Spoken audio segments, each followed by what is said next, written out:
뉴스타조의 김나은, 민서영입니다. 저희는 제주에 살면서 등하교 할 때 후쿠시마 오염수에 대한 현수막이 곳곳에 많이 붙어있는 것을 목격하였습니다.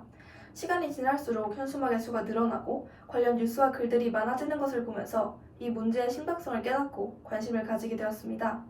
독일 헬레몰츠협회 연구 결과에 따르면 후쿠시마 오염수가 제주도 해변에 도달하기까지에는 방류 시점으로부터 단 7개월의 시간밖에 걸리지 않는다고 합니다. 만약 제주 해변이 오염된다면 제주도가 관광지로서 가진 매력이 줄게 되는 것은 아닐지 걱정되었습니다. 이러한 현상이 제주의 관광 경제에 어떠한 영향을 미칠지, 또 어떠한 대책들이 세워질 수 있는지 알아보기 위해 후쿠시마 오염수 방류와 이에 따른 제주 관광의 미래라는 주제로 조사를 하게 되었습니다. 먼저 설문조사를 통해 후쿠시마 오염수에 대한 자료를 수집한 뒤 이를 기반으로 설문지를 제작하였습니다. 또한 무작위 설문조사 기법을 통해 모집단을 잘 대표할 수 있도록 다양한 연령, 성별, 지역을 갖는 관광객들이 모이는 제주공항을 금, 토, 일 3일간 방문해 설문조사를 진행하였습니다. 이렇게 총 259명의 관광객들로부터 답변을 받았습니다. 그렇다면 후쿠시마 오염수 방류에 대해 제주도 관광객들은 어떠한 인식을 가지고 있었을까요? 먼저 후쿠시마 오염수 방류 계획에 대해 모든 연령대에서 90% 이상, 즉 대부분의 관광객들이 반대한다고 응답하였습니다. 또한 이들은 반대하는 가장 큰 원인으로 관광 위험과 부족한 조사 및 위험성 평가를 꼽았는데요. 이를 통해 관광객들은 오염수가 자신의 건강에 어떠한 방식으로 얼만큼 영향을 끼칠지 모르기에 이에 따른 막연한 공포심을 가지고 있었음을 알 수 있었습니다. 여행객들에게 물어본 결과 제주도를 방문하게 된 가장 큰 동기는 자연균형 감상과 식도락이었습니다. 그런데 해산물이 특산품인 만큼 제주의 식도락은 해변활동과 더불어 후쿠시마 오염수 방류로부터 큰 타격을 입을 것으로 보입니다. 이렇게 주요 관광 동기들이 위험해짐에 따라 제주 관광에는 두 가지 변화가 일어날 것으로 전망됩니다. 첫째, 제주 관광객의 수가 크게 줄어들 수 있을 것입니다. 63.7%로 과반수 이상이 후쿠시마 오염수 방류 이후 제주에 방문할 의향이 없다고 답변하였습니다. 이는 모든 연령대에서 동일하게 나타나는 현상입니다.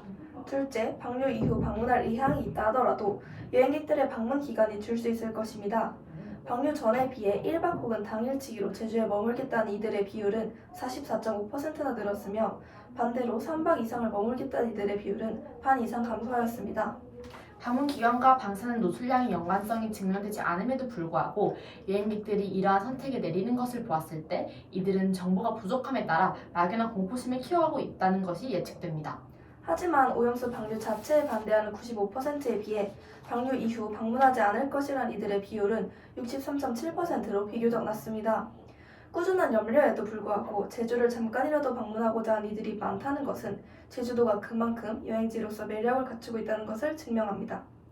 따라서 막연한 공포심의 원인을 찾아 개선해 나가기만 한다면 제주 지역의 경제적 손실을 최소화할 수 있을 것이라고 생각합니다. 그럼 관광객들의 막연한 공포심은 어떠한 이유에서 생겨나는 것일까요? 오염수 방류 이후 제주에 방문하지 않게 되는 가장 큰 원인은 수산물과 바닷물 방사능 오염 염려로 나타났습니다. 하지만 이는 여행객들의 막연한 가정일 뿐입니다.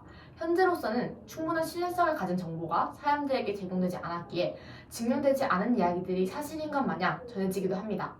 이러한 소문들이 사람들에게 막연한 공포심을 준 것으로 예상됩니다. 따라서 수산물, 바닷물 등의 안정성에 대한 신뢰성 있는 정보가 제공되기만 한다면 막연한 공포심을 줄일 수 있을 것으로 보입니다. 이 문제를 해결하기 위해 시민의 입장에서 효과적인 정책들을 제안해 보고자 합니다. 현재 제주도에서 진행되고 있는 수산물 방사능 검사에 대한 정보가 여행객들에게 잘 전달이 되기 위해서는 각 식당이 식재료로 사용하는 해산물의 방사능 수치를 기재하도록 하는 정책을 도입할 수 있을 것입니다. 비슷하게 해수욕장에서 진행되는 방사능 분석 또한 해수욕장의 입구에 기재하고 많은 해변 활동이 바다 깊은 곳에서도 진행되는 만큼 깊이 등의 변수에 따른 분석도 주어지면 좋을 것입니다. 이러한 활동들을 제대로 홍보하는 것 또한 국민들을 안심시키는 데 중요한 역할을 할 것입니다. 따라서 조사 과정을 투명하게 공개하여 신뢰도를 높여야 하며 홈페이지나 영상 매체, 어플리케이션 등 트렌드에 맞는 방식으로 정보를 전달하여 홍보할 수 있을 것입니다. 이러한 과정은 우리 학생들 또한 참여할 수 있습니다. 예를 들어 시민들이 어렵게 느끼는 과학 전문 용어들을 청소년 수준에서도 이해하기 쉽게 설명한 뒤 인터넷에 게시할 수 있습니다.